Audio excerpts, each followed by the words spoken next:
നമ്മുടെ പിണറായി വിജയൻ ദുബൈ പോയിട്ട് ഒരു പ്രവാസികളുടെ അടുത്ത് ഒരു വാഗ്ദാനമൊക്കെ കൊടുത്തിട്ട് ഇവിടെ തിരിച്ചു വന്നായിരുന്നു.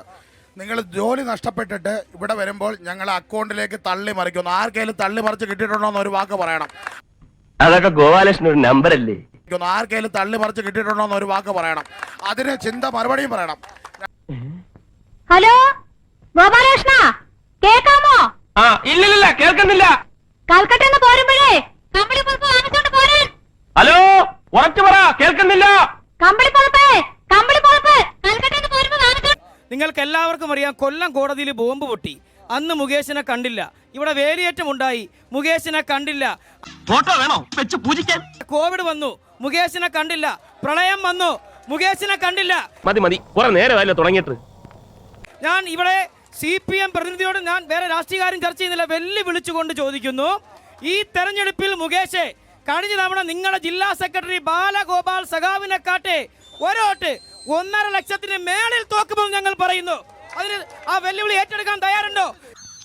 ഇതെന്താ വാസത്തെ ഇവരൊക്കെ ഇങ്ങനെ സംസാരിക്കുന്നത്? സഖാവ് എം മുകേഷിന് ഒരു ചരിത്രമുണ്ട്. സഖാവ് എം മുകേഷിന്റെ പിതാവ് സഖാവ് എം മുകേഷ് എല്ലാവർക്കും അറിയാം. പാച്ചേട്ടാ, അവമാനിക്കരുത്. ഞാൻ നല്ലൊരു കുടുംബത്തിൽ പറഞ്ഞവനാണ്. നീ നല്ല കുടുംബത്തിൽ പറഞ്ഞു, ഞാൻ പിന്നെ മറ്റേ കുടുംബത്തിൽ പറഞ്ഞാണല്ലോ. സഖാവ് എം മുകേഷിന്റെ പിതാവ് ശ്രീ O മാധവൻ, അദ്ദേഹം എത്ര വർഷക്കാലം പഞ്ചായത്ത് പ്രസിഡന്റായി പ്രവർത്തിച്ചിട്ടുണ്ട്. വലിയ തത്വമൊന്നും പറയണ്ട. നിക്കക്കളിയില്ലാത്ത നിലയിലാണ് നമ്മൾ. തത്തയെ പഠിപ്പിക്കുമ്പോൾ എല്ലാം ഞാൻ പഠിപ്പിച്ചതല്ലേ. പറ്റില്ലെങ്കിൽ അവിടെ വെച്ച് പറഞ്ഞുകൂടായിരുന്നു. പറ്റില്ലെന്ന്. സഖാവ് എം മുകേഷ് തൊഴിലാളി വർഗ പ്രസ്ഥാനത്തിന്റെ പുത്രനായി. സഖാവ് എം മുകേഷിന്റെ അമ്മുമ്മ കശുവണ്ടി തൊഴിലാളിയാണ്. O മാധവന്റെയും വിജയകുമാരി ചേച്ചിയുടെയും മകൻ. KPSC എന്ന് പറയുന്ന ഏറ്റവും പ്രധാനപ്പെട്ട നാടകശാല കാളിദാസ കലാകേന്ദ്രം. എനിക്കൊന്നും മനസ്സിലാവുന്നില്ലല്ലോ. ഇതിന്റെ എല്ലാം നിങ്ങൾ എന്നെ കമ്മ്യൂണിസ്റ്റ് ആക്കി ഉൾപ്പെടെയുള്ള നാടകങ്ങൾ ഈ നാട്ടിലേക്ക് കൊണ്ടുവന്ന് പുരോഗമന മുകേഷിന്റെ കലാപാരമ്പര്യത്തെ ആരും ചോദ്യം രാഷ്ട്രീയ പാരമ്പര്യത്തെ ചോദ്യം ചെയ്യുന്നില്ല. പക്ഷേ മുകേഷിനെ പ്രേമചന്ദ്രനുമായി മുകേഷിന്റെ ആരാധിക മുകേഷ് ജനപ്രതിനിധി എന്ന നിലയിൽ എന്റെ MLA ഇവന്റെ കോമഡി കണ്ട ചിരിച്ച് പൊങ്കാലായിട്ട് അടിച്ചു കൊല്ലാൻ തോന്നുന്നു. കേരളത്തിന്റെ ചരിത്രം എന്ന് പറയുന്നത് കലാപ്രവർത്തനവും കവിതകളും കഥകളും രചനകളും എല്ലാം ചേർന്ന് ഇഴുകിച്ചേർന്ന് രൂപപ്പെടുത്തിയതാണ് കേരളത്തിന്റെ പുരോഗമന മനസ്സ്. അതിനെ അടർത്തുമാറ്റാൻ കഴിയില്ല. ഇത് രണ്ടും ഒത്തുപോകുന്നതാണ്.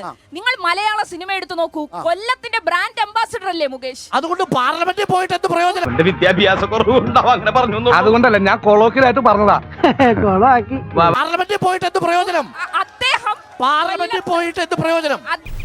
എന്തൊരു കഷ്ടകാലം. ഞാൻ ഉദ്ദേശിച്ചത് വേറെ, ഈ പുല്ലന്മാർ ഉദ്ദേശിച്ചത് വേറെ. ഞാൻ എന്ത് പുല്ല ഉദ്ദേശിച്ചേ? അദ്ദേഹം കൊല്ലത്ത് നടത്തിയ വികസന പ്രവർത്തനങ്ങൾ അത് പാർലമെന്റ് മണ്ഡലത്തിൽ ആകെ അതാണ് കൊല്ലം മണ്ഡലത്തിലെ വികസന പ്രവർത്തനങ്ങൾ പാർലമെന്റിൽ എത്തിക്കുക എന്നതാണ് മുകേഷിന്റെ ദൗത്യം.